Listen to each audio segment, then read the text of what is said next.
आवाज जनतेचा।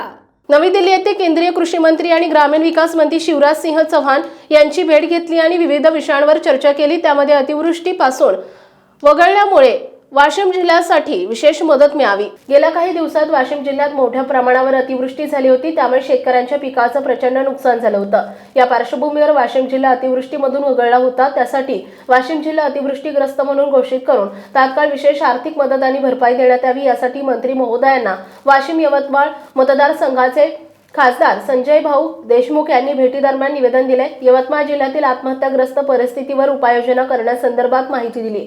यवतमाळ जिल्ह्यातील शेतकऱ्यांच्या आत्महत्याग्रस्तांचं प्रमाण महाराष्ट्रात सर्वाधिक आहे। यावर उपाययोजना म्हणून शेतकऱ्यांसाठी विशेष आर्थिक मदत योजना, सुलभ कर्ज आणि कृषी विषयक सल्ला केंद्राची उभारणी यावर सुद्धा चर्चा करण्यात आली।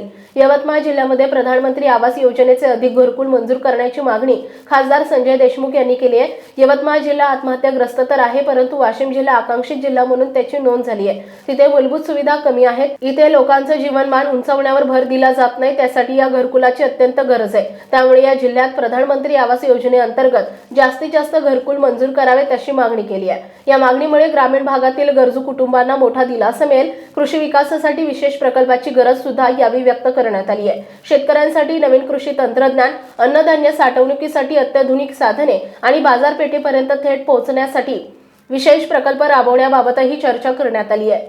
वाशिम जिल्हा प्रतिनिधी नारायणराव आरू पाटील। आपल्या परिसरातील बातम्या आणि ताज्या घडामोडी पाहण्यासाठी आजच आमच्या ABK न्यूज 24 चॅनलला सबस्क्राईब करा आणि बेल आयकॉनवर क्लिक करा।